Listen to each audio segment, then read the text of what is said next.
right, what we have here is a 30-tooth input gear and a 40-tooth output gear. Now these are both going to be connected to an input and an output shaft. And so what I want to do is take a look at exactly what's going on here with this gear ratio and really the direction of rotation which is going to occur between the input and the output shafts. So let's have this input gear rotate as we would view it as clockwise.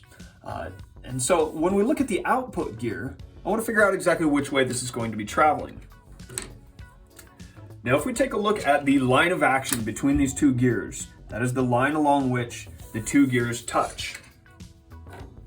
This 30-tooth gear and its teeth are going to be moving downward as we view them, right at this point here where the two gears mesh together.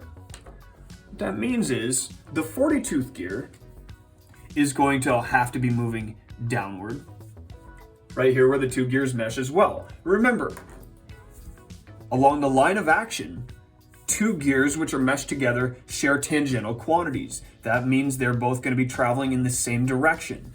So, if this 30-tooth gear is rotating clockwise and dragging the teeth of our output gear downward at this line of action, that means our output gear is going to be rotating counterclockwise. Now, if you work out the math on this and solving for the gear ratio, you'll remember the gear ratio is n the number of teeth on the output gear divided by n the number of teeth on the input gear.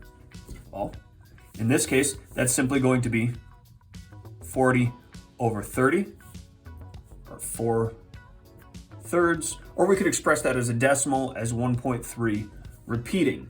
So we have a gear ratio here of 1.3, but you'll notice we have one input shaft which is turning clockwise and our output shaft is turning counterclockwise. So the big question comes up, what if we want the output shaft to turn in the same direction as the input shaft?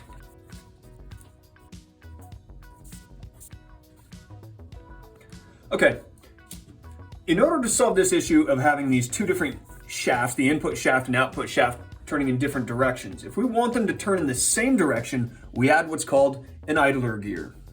This idler gear just sits in between these other two gears and meshes up against each of them. So again, let's let our 30-tooth gear rotate clockwise. Now, if we look just between the 30-tooth gear and the 20-tooth gear, along this line of action right here,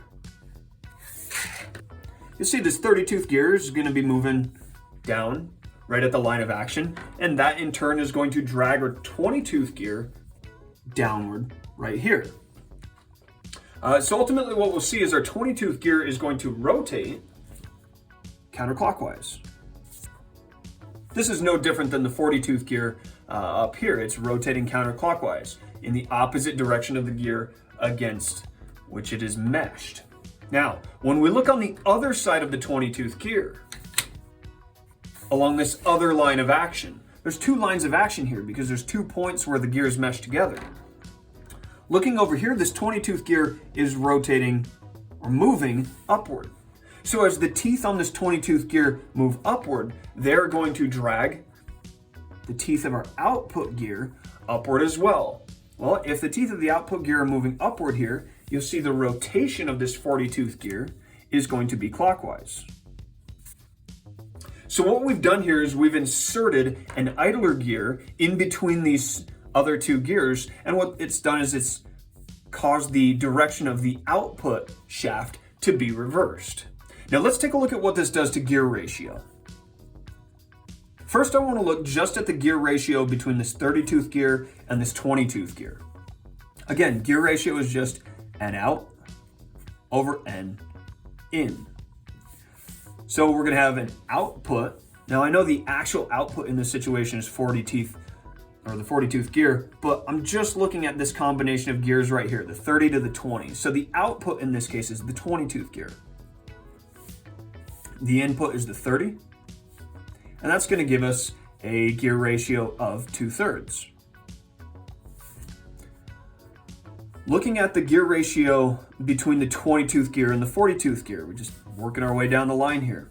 This gear ratio is going to be the 40-tooth gear over the 20-tooth gear. Now I know the 20-tooth gear was the output gear for this combination, but it's the input gear for this combination. This gear is what's driving this gear. So we've got 40 over 20, our output over what is technically our input for this combination. Well, and this is going to give us a gear ratio of 2.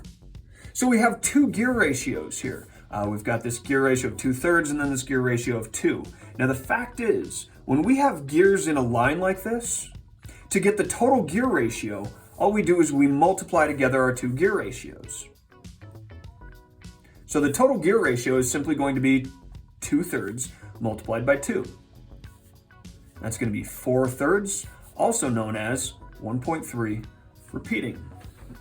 You'll see, this is the same gear ratio that we had up here.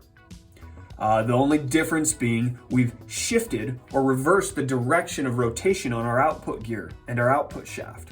So by adding in this idler gear, we've changed the direction of the output shaft relative to the input shaft, but we haven't changed the gear ratio. The fact of the matter is, if you look at the math here, in backing up a step, we did 2/3 times 2, but if I back up to really what was going on in here, the 2/3 was actually 20 over 30 times the 2, which is actually 40 over 20.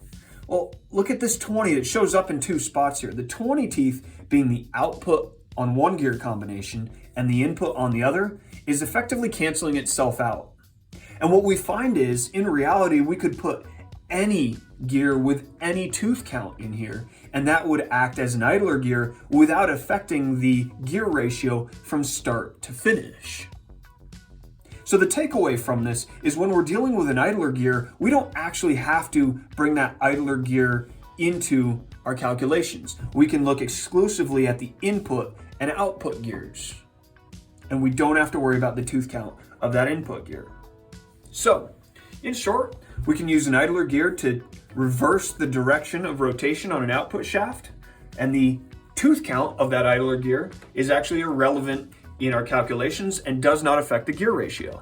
And on that note, that's all for now.